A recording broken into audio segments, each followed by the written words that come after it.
Darrell Nicholson, how is your life? My life is good right now. It's in transition, so to speak, but I think I kind of thrive in uncertainty. So I'm excited and I'm enjoying it. You're joining us, though. You live on your boat, right? Yeah, as of recently, this is the second time I've moved aboard. The last time I moved aboard, I was 24 years old. So times have changed, and there is a bit of a question mark around whether a 59, almost 60-year-old guy can adapt as easily as a 24-year-old can. So I'm enjoying it so far. I think the most rewarding aspect has been just like getting rid of stuff. The downside has been the other night, obviously, we had two storms rolling through here. And when I was in my 30s, we went through a super typhoon in Guam on board, but I'm not. I thought about staying on board, and then I just said, it's just not worth the risk. So that was the downside. And then the other night, we had a really high tide. As you know, sea level rise, and we had a super moon.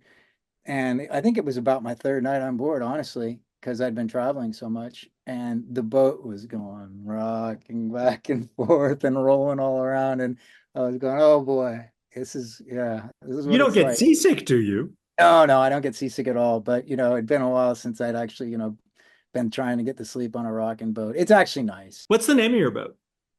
This one is Opal. Yeah, Opal. And that was the original name because there's a lot of superstition that sailors have, and one of them is you're not supposed to rename your boat. Let me ask you a question because when I knew you 40 years ago, I didn't know you well, but we were on the high school We newspaper. were in the same class a Yeah, lot oh of time. yeah.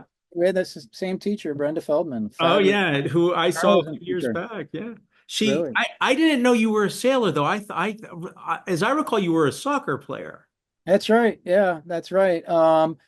I didn't really get into sailing. I sent you a picture probably from the first time that the bug kind of bit me. I grew up on Key Biscayne, which was an island. So we're surrounded by water. And I spent my summers on the water, diving and snorkeling and that sort of thing. There's another Coral Gables alumni named Pete Zuccarini. I don't know if you're familiar with that name, but he's a famous underwater photographer now. So he and I and a bunch of other key rats, as we were known then, would spend a lot of time in the water. But so two things happened that got me into sailing. One was when my parents divorced when I was 12, my mother went to law school, or she was in law school at the time, and she had to like occupy her children when she was in classes.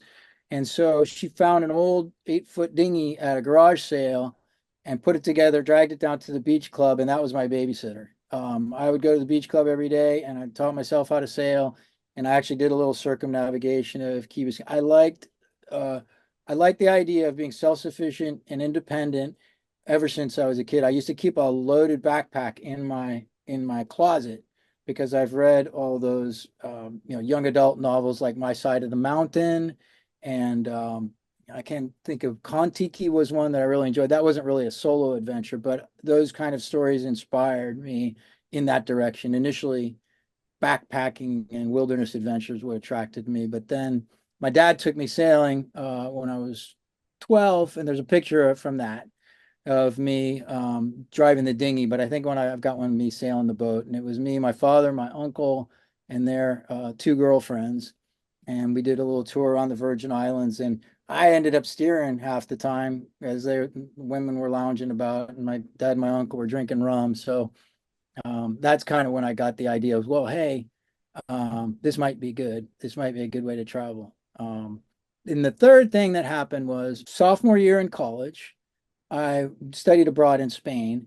And I had my freshman year, I met a really cool guy, a guy named Stephen Cannon. We're still like really good friends who went sailing with me. And I said, I'd like to do a bike trip with you this summer after my classes are up in Spain. And he said, let's do it. And my roommate in Spain was this eccentric anarchist from Alaska.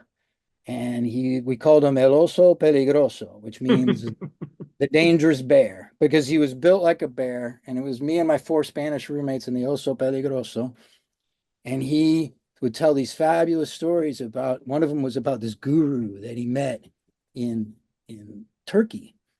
And he told me my whole future. I mean, he laid it all out for me. He read my mind. He knew things that I didn't know about, that no one could know about me. And it was just, and I was at an impressionable age when you're in your 20s and you're looking for spiritual guidance. I wasn't really I didn't have much religion in my life when I was younger. And so this notion of like an Eastern sadhu or a wise person that could read my future. So I told Steve, let's go to Turkey. And so we decided to ride our bicycles. We rode our bicycles through the Eastern Bloc. This was during the Cold War, 1985. We applied for visas in Hungary, Bulgaria, Romania, countries you're not allowed to ride your bike to. We didn't tell them when we applied for the visas that we were going by bicycle. So we did this epic trick.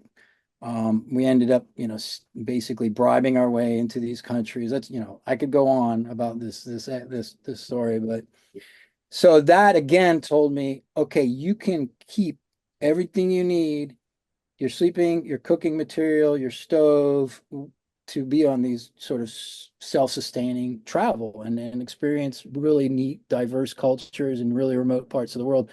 And the boat allowed me to, you know, 3, 4 years later, Steve and I got together and I said, let's sail around the world, How old were And you when when you, I did this sailing, yeah, well, sail around the world? How old were you? 24, yeah.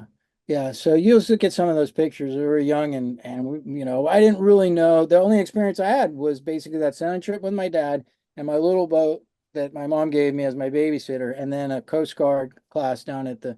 Now I had experienced small power boats, Key Biscayne. We did a lot of water skiing, but I wasn't a sailor. I wasn't a sailor. The boat was always for me was a vehicle for travel and novelty. I guess I've never been really diagnosed, but it's something that's kind of part of my family. This sort of ADHD, we thrive in novelty. If things get too predictable, too boring, we start to get a little bit, itchy feet, as my mom calls it. I called Steve. I said, Steve, hey, actually, I didn't call him. I flew out to Scotland where he was a scholar in Edinburgh, and I got him drunk enough to make my whole pitch. I was like, look, you're only young once. I pulled out all these speeches and famous quotes from writers, and really gave him a really inspiring speech because I wanted to convince him of. I knew I couldn't do it alone. And and I thought it was great, but Steve had passed out by the time I'd finished, so I had to do it all over again the next morning. And so, somehow he agreed. So then after his term was over, he flew back and we started looking for the boat. And we found this old boat, $6,000. We bought it. How big a boat was it? 30 feet, 40 30 feet? feet. So 30-foot boat. It was built in 1937. Beautiful wood boat. How long a trip was this? Was this 1 year? Was this 2 years? Well, it was supposed to be four. It wound up being 10. We went 3 years. What happened was Steve and I ran out of money fixing up this boat, and I met a beautiful girl who came down, who my sister introduced me to. Steve and I were working on this boat, and so we kind of persuaded her to join us in this escapade. And so we were actually, I think we hold the record. I'm not sure for threesomes on a boat. It was 4 years, just shy of 4 years. We sailed from Miami all the way down to Venezuela. We worked along. We left with $500. That's it. We stocked up the boat at $500 and we set sail because we would have never set sail. I mean, a lot of people have this dream and they just don't do it either because they're intimidated or they want their boat to be perfect. And people kept telling us we go to the old salts. They said, just do it, just go. You're ready. And so it was all by trial by fire. We made every mistake in the book. So you Yeah, set sail in 1989 with $500, a boat, fully right. stocked. 3 people. Yeah, yeah. And we knew we were gonna have to work away. And we had emergency, obviously if we were stuck some island and we needed help, my mother who's an attorney would be like, okay, I'll get you out of jail, but you got to straighten up your act or whatever. And we came back. We worked in the Virgin Islands. I worked for Gannett News Service a total of 5 years. I worked in the Virgin Islands for the Gannett paper there, Virgin Island Daily News. As soon as we got there, we were broke. Um, what happened was I mean, the engine was broken. We had to sail along the south coast of Puerto Rico. We got to St. Thomas, and this is Steve, okay? Steve's the most optimistic guy on the planet, and that's why it was so essential to have him on this trip. Steve is the guy. If you put, if he puts, some toast in the toaster and it comes out burnt, he'll be like, "Oh, let's do a little bit longer. Maybe it'll get better." When you look back, I mean, I'm sitting here thinking, oh my gosh, 24 years old, sailing the world, you did that for 10 years basically. $500 is what you launched on. When you look back at that, what are a few of the really important life lessons you learned from doing that? How did it change you? Most of all, it gave me confidence. Um, Obviously, I had quite a bit to begin with to be able to attempt something like that, but it also taught me that, with the right people and, the right attitude, and you got to have resiliency. I think of anything, the lessons, if you say the biggest lesson that I've learned of everything that I try and share is that, you really got to embrace failure. I like to tell a story about how my life has been a succession of failures, because you're going to fail. You're going to fail. If you're not failing, you're not trying. I mean, that's a common thing that people will tell you. But we had so many situations where we made the wrong decisions and things would go wrong. But because we all had the right attitude and we had the perseverance and we had the resiliency is a really important characteristic, I think, for people to have. I think people that are afraid to fail, and they just are driven by success, and they thrive on success. I think that they're missing out on an important part of life's journey. You really, failure is a big part of it, and there's a lot of wisdom that comes out of making these mistakes. So I think that's definitely one of them. But also the incredible friendship, having, Steve and Teresa, I couldn't have done that without them. They were a really essential part to all of this.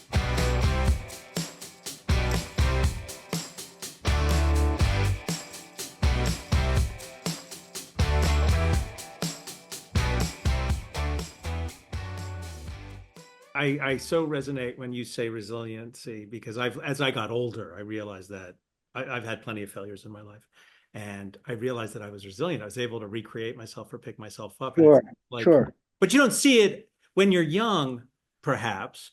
I didn't appreciate that about myself. Did you realize that's part of who you were when you were 24, 34, 44? Nah, I don't know. I don't think I thought a whole lot about who I was, and I wasn't as cognizant of like self, growing or developing as a person. You know, I was just grabbing life.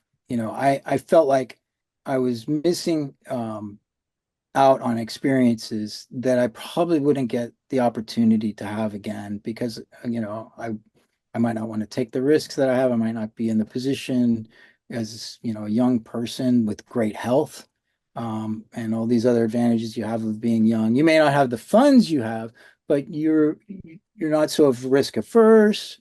You're actually, your ignorance is your best, is a huge asset. What we were doing, if I was going to do it again, like I might, go sailing again. At least I might not cross an ocean again, although that's possibly in the cards. I will do it a lot differently. I'll be a lot more safer to I want put. to ask you. I want to ask you a few questions, but I have to because I've never had, that wanderlust to cross an ocean in a All boat. right, My wanderlust is I definitely the want to word. drive. I love cars. I want to drive across the United States and then Yeah. maybe even further. But what's it like to be in the middle of the Pacific Ocean and nothing around you but water? Yeah, that's a great question because I like that you asked that question because most people ask about what about the storms or what about the pirates? And most of you know most of our sailing, I mean almost all of our sailing, we had maybe two storms where we were, had to really pay attention and it was, adrenaline was going. And but that moment when we were out in the middle of the ocean, and the thing about the Pacific is when you're going from east to west, you have the trade winds behind you. You have the sea behind you, so the motion of the boat is very comfortable, usually. And it's like being a voyager in space, and where you're just two people. And this is before the age of satellite communication.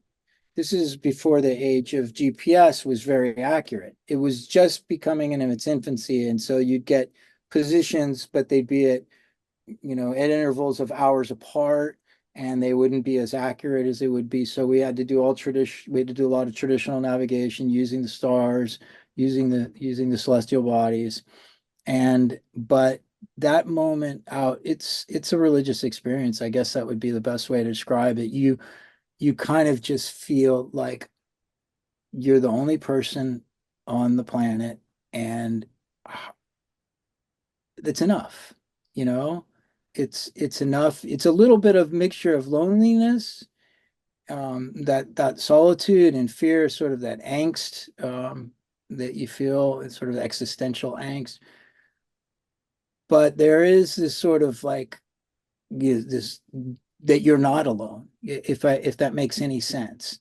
You know, that you're a part of this ocean, you're a part of the sky, you're a part of these stars. And I just remember, it was like going out into the universe as two astronauts. I mean, for 30 days, we get Voice of America, and every night we plug that in, and it was just seemed like another planet, Sure. where we were.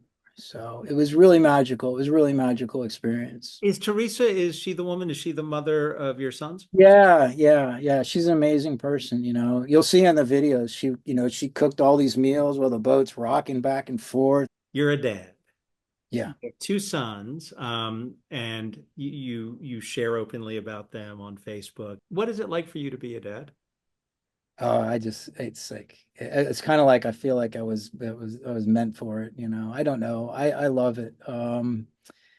It's hard. It's not easy, because you're this balancing act of, like, uh you want to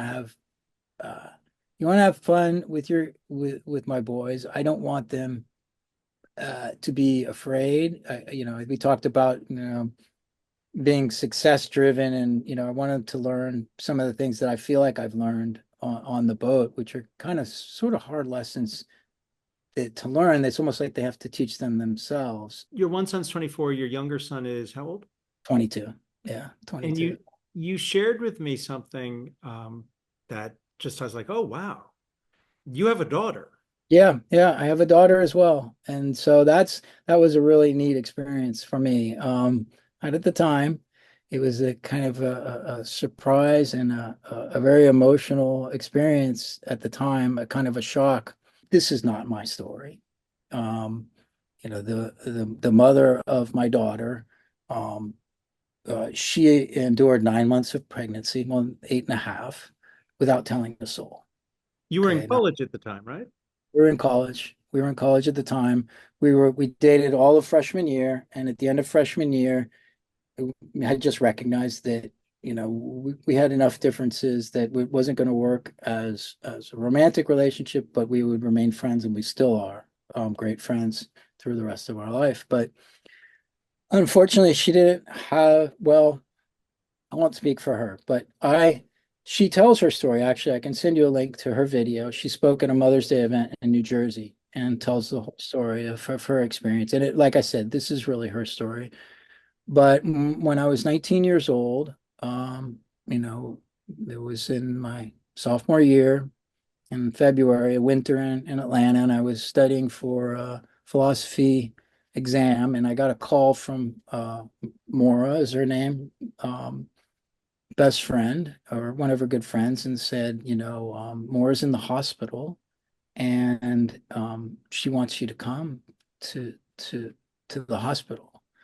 And we were both dating other people at the time, and so I didn't understand why she would be calling me. And Hmm. I said, oh, sure, I'd be happy to, but I got this exam tomorrow. Does she need me to come right now? And she said, well, I didn't want to say you this over the phone, Darrell, but Maura just had your baby. I was just, I almost fell over on the floor, I was very immature at 19. I was I was in a fraternity. I was I was a soccer player. So, and Emory didn't have any other big sports. So I was kind of like I don't want to say big guy on campus because I still was 5'5" or whatever like that. But I had a big head, I think. And, and I was, I wasn't very mature. And that just kind of just hit me like a bolt. Like, oh my God, this is real. This is very real. When I got to the hospital, her parents had just arrived as well. So I had this very uncomfortable elevator ride up with Mr. and Mrs. Dempsey and said, I'm so sorry. I just said no, and they were so understanding and so gentle with me. And so I got to hold my daughter. I got, we spent a lot of time, Maura and I, crying and discussing what the heck we were going to do. I believe she'd already started, I'd have to confirm, started considering adoption as the best option for her daughter. You're 19 years old. The woman you had been dating, you had broken up. You did not know she was pregnant, and here you are now, a father Right. at 19, holding your daughter. Yeah. And and as you've said, this was her story. Right. She had decided, or did you have a decision-making role in that to put your daughter up for adoption? I felt like whatever decision was to be made, it was going to be hers. If she thought was best, I was all on board, whatever she wanted to do. I think she would say that she wanted our daughter to have sort of this ideal little house on the prairie, somewhere nice house and, rural setting. And that's where she wound up in Iowa. But So, and you shared with me, when did the daughter that you met at 19 come back into your life? Because that happened recently, didn't it? well, yeah, it was 2013. So the way it worked is, so we had about 3 or 4 days in the hospital, working through all the adoption things and, crying and learning to say goodbye to our daughter. My mother actually was in town at the time, and so she got quite a shock. How parents come in to buy your college kids clothes and take you to the mall and everything like that. We were at Lenox Square Mall in Atlanta, Georgia, and I told her to sit down on a bench by a fountain there in the mall. I said, I got something to tell you. I said, you're a grandmother now. She is, what? So we went to the hospital, and so that made it even harder. And Mhm. there's options where you can get your grandparents to raise children like that. So, and I lost track of your question. She came back into your life in 2013. Your 13, daughter yeah, is now an adult. In 2013, she would have been what, 27, 28? 28, yeah. And so she born in 1985, so yeah, 28. The way it worked is we wrote a letter when we gave our daughter up for adoption. And that letter was to be opened when she was old enough to do that, to make the decision on her own. And I believe that's 18 in Georgia at the time. And she never took that um, uh, she never called back to the adoption agency and said, I want to know who my parents are so I can contact them. And there's other ways to do it now. You can reach out on bulletin boards, and there's services that you can hire to help facilitate reunions like ours.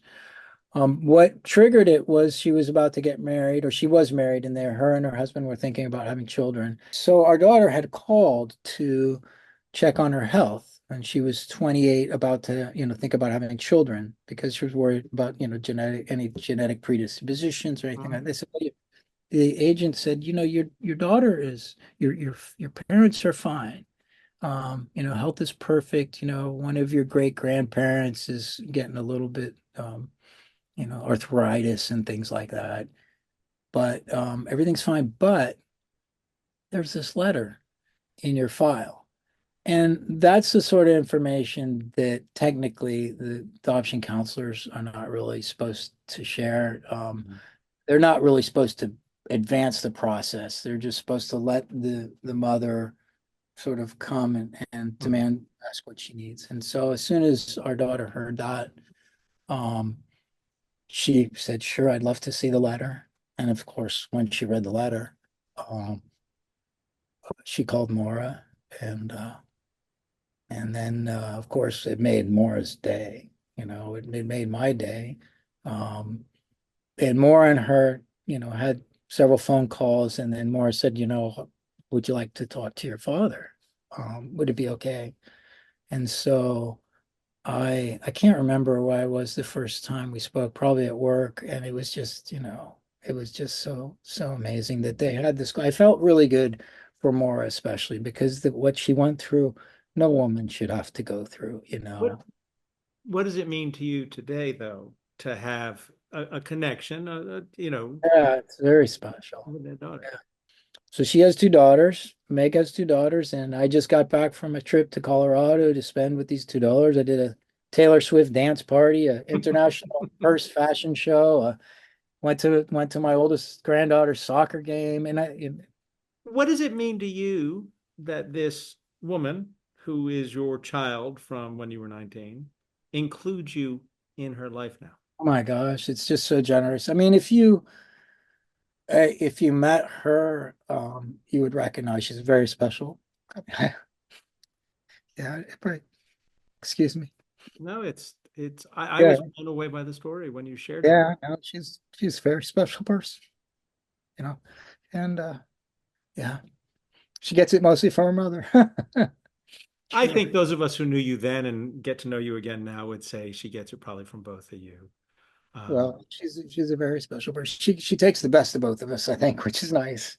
Um, Her mother is a very, very giving person. And, as soon as Meg read that story, the letter from us, there was no question what she was going to do. you talked about Teresa.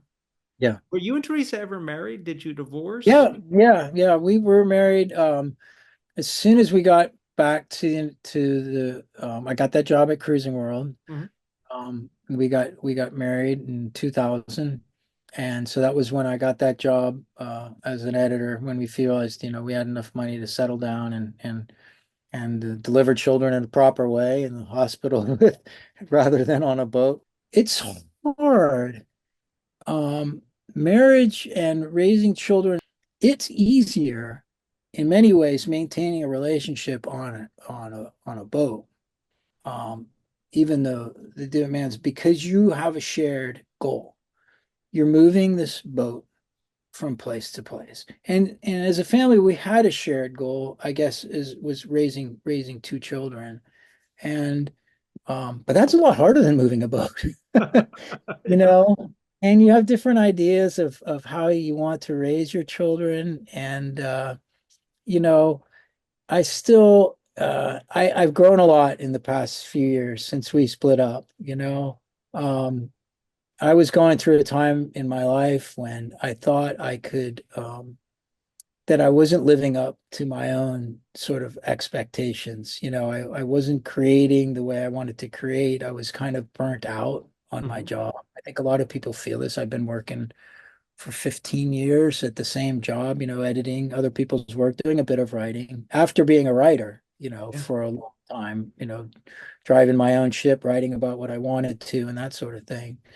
So, yeah, so we struggled and it was hard. And I'm sure it's the struggle that a lot of people are really familiar with. And I kind of wish that we'd sought, professional help to try and work out some of these things because I think at the end of the day, we both wanted the same thing, but we'd also kind of become different people on land. The influences of being on land and not having this sort of shared adventure Mhm. uh, that was going on, all the things that come with being a nuclear family. I guess the thing is with your partner, you have to be really open and honest and um, basically have that talk and explain to them what's going on in your life and the struggles that you're having without rancor or regret or in a sort of honest and vulnerable. I think is a vulnerable. I didn't want to seem vulnerable. I think that's a hard thing for men to do, and just to say, look, this really isn't working for me, but it's hard.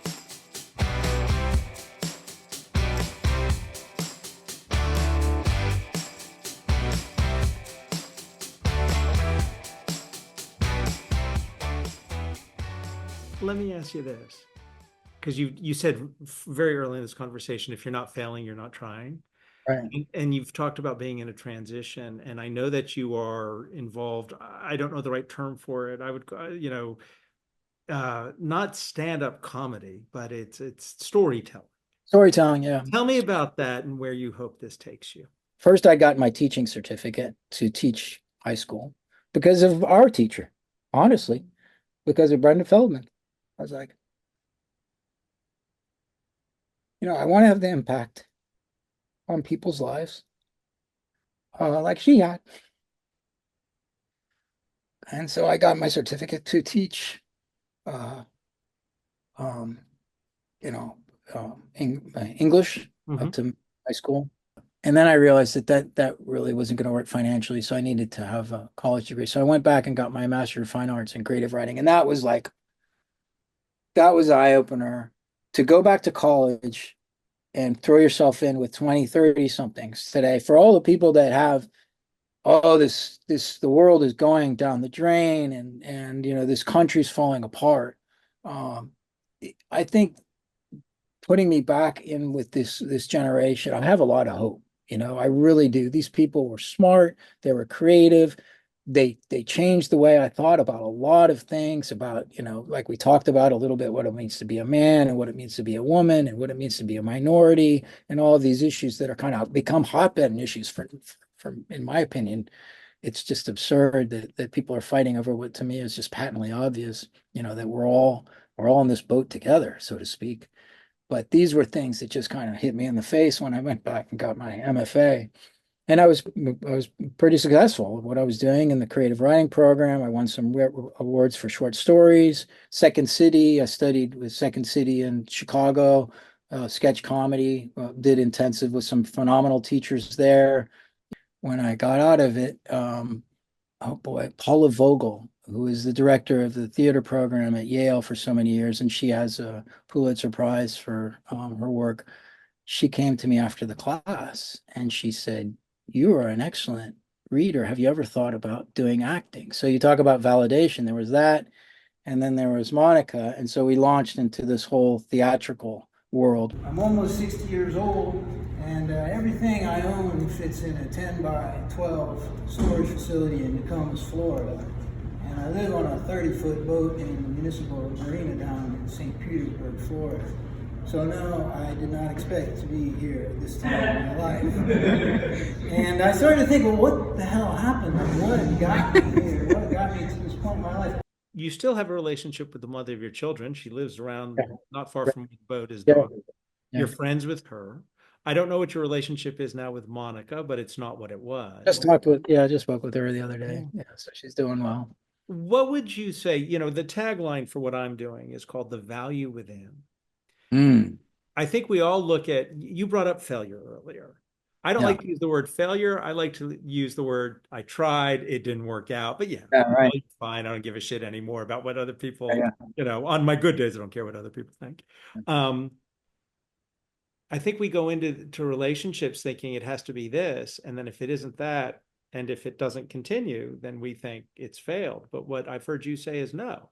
It takes on a different role. You're friends with Monica, you're friends with the mother of your children, you are friends with the woman who gave birth to your daughter, and now you have a relationship with that woman, that daughter who's now a grown woman. What does that say Right, about you? I think it says something terrific about you, but the the tagline for tokenomics is the value within. It's not about money. It's right. about personal value. What does it say about you, do you think? I don't know. There's a value within. If you date Darrell, you're gonna have a hard time getting rid of him. So there's a stick to itness with this guy. But each one of these relationships has given me insight into my own, struggles as a partner. Because it's interesting that I've seen elements of myself in in each of these partners. I say, oh, this is why I was driving Teresa crazy because I was, behaving in this way. And then this is why, Monica and I couldn't really work things out because, I have these behavioral issues, so to speak. So I guess the value within is that I'm pretty trainable. No. Look, I would say from hearing just, I haven't seen you in 40 years, but hearing you talk, I'd say the value within is you have incredible ability to forgive, to Yeah, to to to take risk, yeah, but to forgive yeah, yourself yeah, and others. yeah, yeah. I think that's really important for sure. In relationships is to be able to say, yeah, you have to forgive and you have to put things behind, you have to let go of some of the things that happened in the past. And You have incredible insight too into yourself. I mean, people pay lots of money to therapists and never get a degree of insight that you've shared. well, I think I could still use some therapy for sure. Yeah, and probably my partners would tell you the same as well. I appreciate, the opportunity to talk about some of these things. I still, I still not the person that I would like to be, but Who like, would you like to be? I interrupt you. Who would you like to be? well, I think, yeah, I think I'd like to be a more attentive person.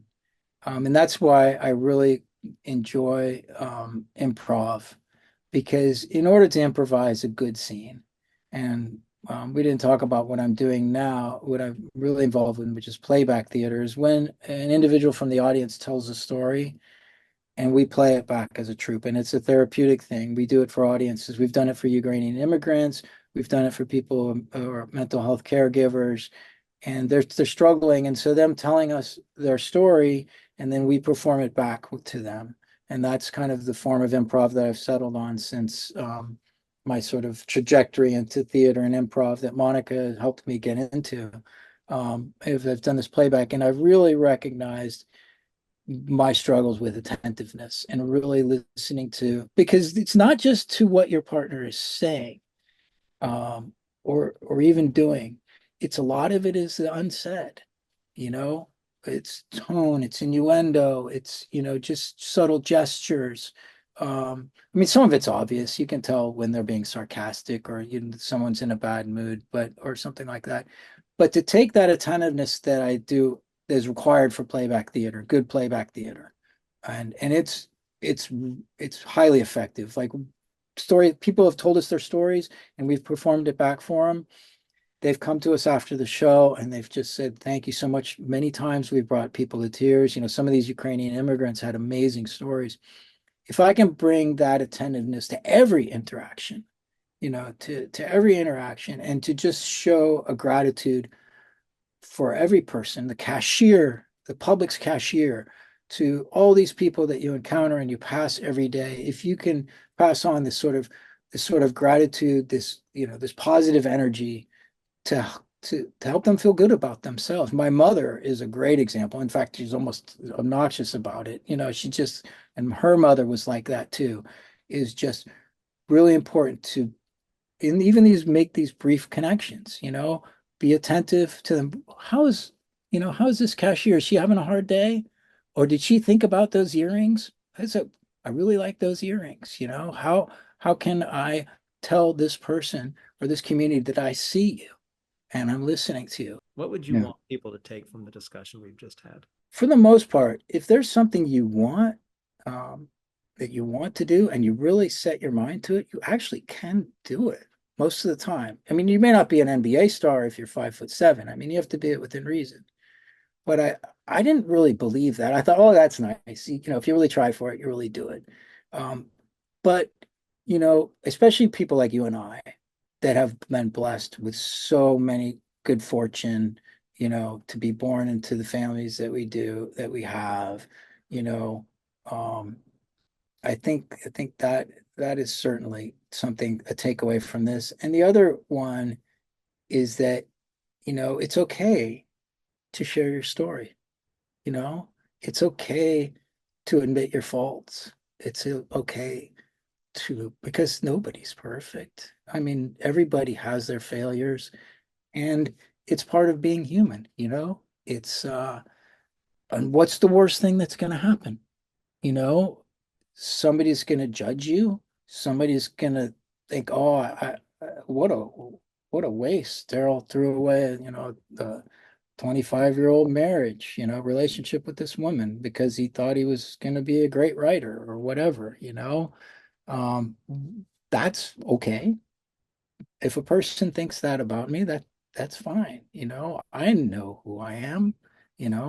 I feel like I know myself pretty well, and so I think, you know, I think that's probably a good thing to, it's okay. It's okay to be who you are. It's more than okay. It's damn good, and everybody has a great value on, and they have, there's a reason to be here, and you don't have to look too hard to find it.